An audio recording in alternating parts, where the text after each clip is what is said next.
You know, Sonic kind of sucks. Hey! Oh.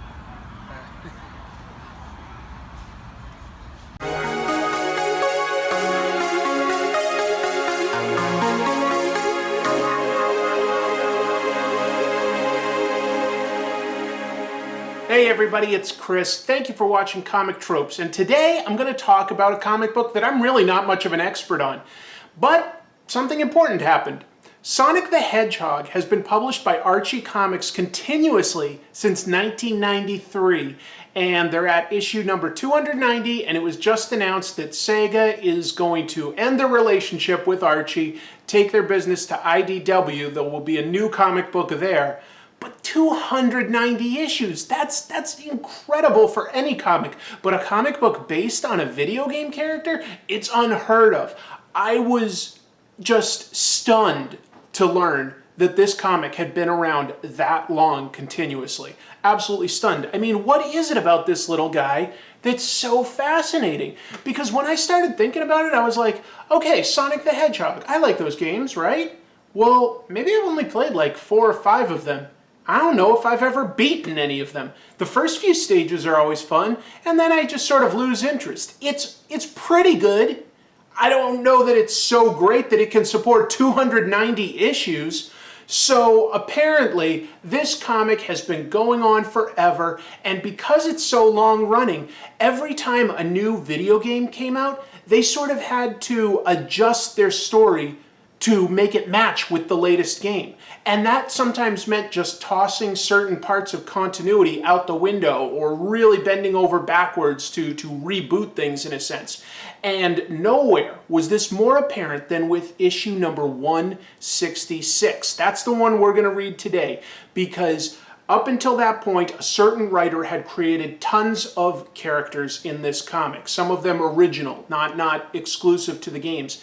And he left and sued Archie, saying, I have the rights to a lot of these characters. Archie ultimately lost that lawsuit and was like, okay, we're just gonna start fresh and say that like everything that happened before was wiped out due to weird time travel mechanics. That's all I know. So we're going to read this issue, we're going to discuss some of the tropes that it had, and every time I'm completely baffled or confused by something, I'm going to send some very strange Sonic the Hedgehog fan art to one of my friends by text, and we'll see how they react. This should be a lot of fun. Let's get to it. The story begins with a splash page set in some sort of futuristic city, and fortunately there's a preamble to catch us new readers up to speed. It says, due to the constant use of interdimensional travel, all of space and time were in danger. Already there's an asterisk telling us that we need to read issue number 131, so they don't really trust us new readers to catch up, do they? King Sonic the Hedgehog ventured back in time and closed the temporal wounds, saving all of existence. But while he may have saved his past, he found that his future had been irrevocably changed. Mobius, 25 years later.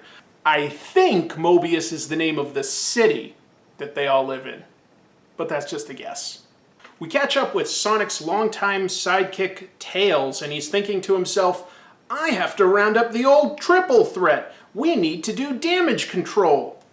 I've read this story. I don't know what the triple threat is. He puts it in quotation marks like it's something important, but I have no idea what he's talking about. Is Tails going to start acting, singing, and dancing? But the most confusing thing about this page is that a bunch of animals are worshiping a statue of an angel, but it seems to be a human angel. I'm confused, so I'm pulling up some fan art to send to a friend. This is what I'm pulling up right now. I mean, I guess that there are just a lot of Sonic fans that also happen to be into that furry subculture, because there is a hell of a lot of artwork of totally ripped muscular versions or even super sexy versions of these animal characters. I find it a little disturbing, but I guess it isn't hurting anybody. I'm going to send this to a friend. Let's see what happens.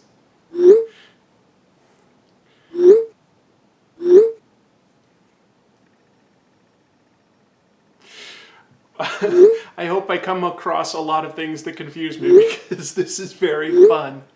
Now in the story, we cut to a different location that's called Guardian Tower. There's some sort of girl animal pointing in the air while some rocks fly over her head, and she goes, "Ha! Daddy, look!" And I guess her daddy goes, "You're doing great, Lara Sue. I wasn't nearly this good at your age." Nearly as good as what? Just pointing at rocks that somebody threw? I really do not know what's happening. There's just 3 stones going through the air, and she's pointing at them dramatically, and he's really proud of her. This never seems to be explained why this is some sort of important training. None of this is explained. Again, page 2, panel 2. I'm totally confused as to what's going on. I have no idea who these characters are, really. So there's also a tremendous amount of Sonic fan art that depicts him as being really, really into Jesus. There's some very religious Sonic fan art. I'm going to send this one to comic book artist Nate Belgard. Let's see how he reacts.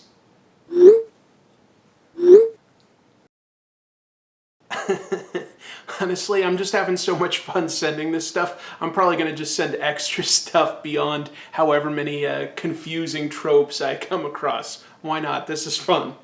So the little girl and the cyborg Crocodile Dundee type of guy are visited by Tails. Tails calls the Crocodile Dundee guy Knuckles. I seem to remember that Knuckles was some sort of a supporting character in 1 or 2 of the Sonic games. I really just am not enough of an expert to tell you anything about him other than I definitely remember that he was an echidna. And I remember that because echidnas sort of freak me out a little bit. If you don't know this, they have penises with 4 chambers. It sort of looks like a quadruple shotgun. Nature can be a terrifying beast. I haven't seen any fan art depicting that now that I think of it. There should be fan art about that. Go! Before Tails can even get a discussion going, Knuckles tells Lara Sue to go away, and in the next few pages there is a lot of confusing talk about whatever has been happening over the last 3 years of comic books, all sorts of discussion about time travel. I'll just read you one random balloon. Let's see if this makes any sense to you. Don't even start, Knuckles. I know everything. I know you weren't always King Shadow's chief enforcer. I know you have memories of a different past and present. I know you were near the Tachyon Chamber back then. The Tachyon Chamber. Knuckles refuses to help Tails, but in the very next page, the daughter character, Lara Sue, volunteers to help Tails set things right. And she seems to have memories of Sonic giving the thumbs up and some sort of, maybe I'll call her a chipmunk or something, smiling. No idea who that is. Lara says, I know things aren't quite right, and as Guardian, I want to fix them. But if we look at the next panel, that looks like a pretty amazing modern city. It's clean, it has flying cars. The characters seem to be referring to the fact that Sonic used to be the ruler, and then after time was reset, this guy Shadow is now the ruler. I guess Shadow is a bad guy, but with the city looking this good, I really don't know what they're complaining about. Now we finally get to meet this evil Shadow, who apparently is a king, and he's down in a dungeon torturing a walrus. Of course, the comic never explains who this walrus is. His name is Rotor, if that helps you with anything. Doesn't help me. I don't know what he does. I don't know what his relationship to anyone else is. Maybe he's a pedophile for all I know. He could be a real asshole. Shadow thanks this pink-haired girl named Lian Da, and she says, don't thank me, King Shadow. Thank Kobor. He designed it for me once I caught him and Rotor conspiring in the other timeline. And she points at her armband, maybe? Who's Kobor? What's so special about her armband? I'm totally lost, completely lost. I have no idea what's happening in this story. I have no idea why it was so popular. I cannot explain it thus far. One of the more disturbing trends I found in the Sonic fan art community is a lot of foot fetish stuff. Maybe it's because Sonic runs really fast, so a lot of people that are into feet are into Sonic as well, and they love to draw him with like really big feet that are kind of disgusting and dirty. I've never experienced that as a fetish. This is some of the most disturbing art I've seen. I'm going to send it to my friend Jason. He was in the Osamu Tezuka episode, if you haven't seen that one. So I'm sending this to my friend.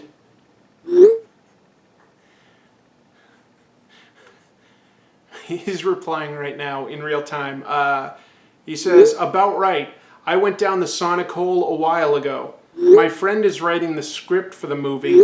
I send him memes like this all the time. Well, I think he got annoyed. All right, nice name dropping, Jason. Thanks. Let's move on with the story. So Leon Da had just mentioned some character named Kobor, who we have no idea who that is, and Shadow says, I thanked him 47 times about the head and shoulders. It was a true pleasure. And she's laughing. I'm pretty sure he's alluding to the fact that he killed this guy, Kobor, whoever that is. This is some really dark stuff for, a cartoon about a little blue guy that runs really fast. Why are they getting so dark? It's also a little confusing to me, although I know that this is just because I'm not plugged in enough to Sonic, but Shadow seems to be the ultimate bad guy, and I just always thought it was some guy called Dr. Robotnik. Like that fat guy with goggles that was always in egg-shaped vehicles. That's all I remember from the Sonic games I played, but maybe they changed that up in the more recent games. More recent. This issue is from like 15 years ago. On the next page, Leon Da gets a report from some spies that tell them where Sonic is. And King Shadow steps in and says, contact my legitimate chief enforcer. I want him to handle this immediately. In the next panel, Tails and Lara Sue are looking for Sonic. I do not think that this is very good artwork. Look at the strange shadow that they put on Tails' face. It looks like he's wearing some sort of blackface makeup.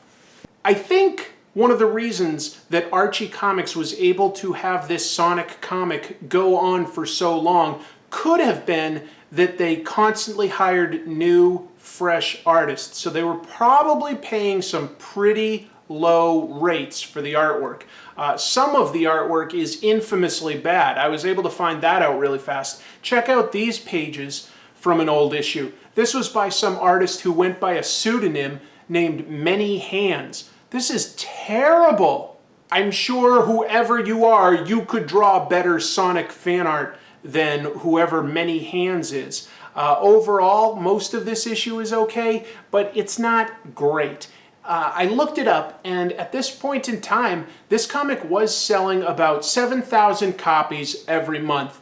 And that isn't great, but these days it's also not terrible. It's enough to be somewhere around like the number 200 selling comic book of the month, something like that. The top comics sell maybe a couple 100,000 copies at best. Comic books are not where they used to be in the early 90s, but it sells okay.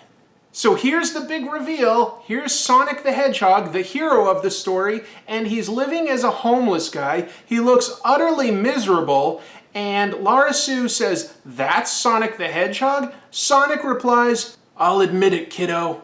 I ask myself that a lot lately. One day you're king of the world, then you go dimension fix all space-time and boom, you're on the street without anything but the sneakers on your feet." This is totally miserable. Apparently this is Sonic and Tails meeting for the first time after this time and space crisis got fixed. Tails says that his family is saved, and then Sonic says, "Not Sonia and Manic though, they're gone forever, and Sally is married to Shadow. Why?" So I had to look it up. Like, who are Sonia, who's Manic, who is Sally? Those were his kids and his wife. Apparently his kids have been wiped out of the time stream. They no longer exist. And his wife is married to the bad guy. This is his reward for saving all of time and space. I cannot believe how miserable this is. The guy lost his kids. Sonic is a totally broken man. He's barely able to stand up under his own power. And he says, "I didn't appreciate any of it, Tails. I want my kids back. I want my life back. Oh, sweet Maria, have mercy." He just wants his kids back. Bottom line is we've got 2 weeks to build a house. Doesn't have to be good, just has to look good. I just want my kids back. I'm not 100% sure who the sweet Maria is that he's referring to, but look at what he says in the very next panel. "It's what I do, Tails, and I do it again, Maria, help me." Is Maria the Sonic Universe's version of God? I don't know what's going on, so it's as good an excuse as any to send another piece of fan art to a friend. This piece is absolutely the strangest Sonic fan art that I personally came across. I really do not know what's going on. That seems to be Shadow, but his lower half is Sonic the Hedgehog as a toilet. And he's saying, "Oh, shut up, it's not like this is a highlight for me either." I don't get it. I really don't understand this fetish at all, but I'm totally going to send it to a friend.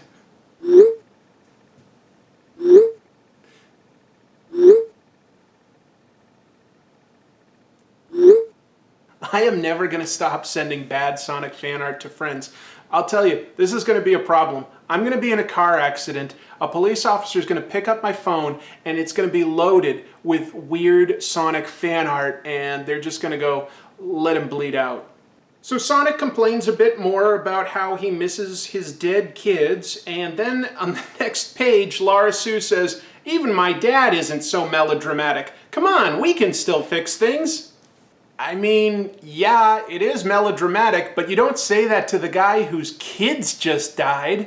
And as these guys get ready to leave the alley, they are instantly accosted by Knuckles and apparently some sort of police force, and he says, "Don't resist, I will use force."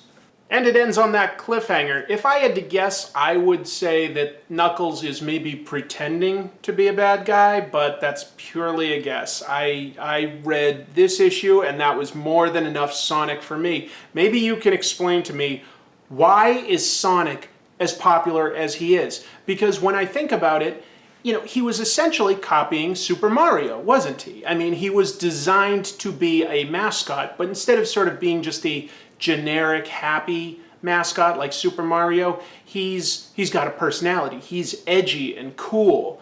I don't know if that can sort of maintain its coolness when it's so designed. I also think that a lot of those video games that I played, they weren't the greatest. I looked it up, and apparently there were about 25 video games that came out during the course of this comic book. And I'm just talking about console games. I'm not even talking about handheld stuff. So there were a lot of video games that it was sort of obligated to constantly reference or model itself after. And I don't think that did it any favors.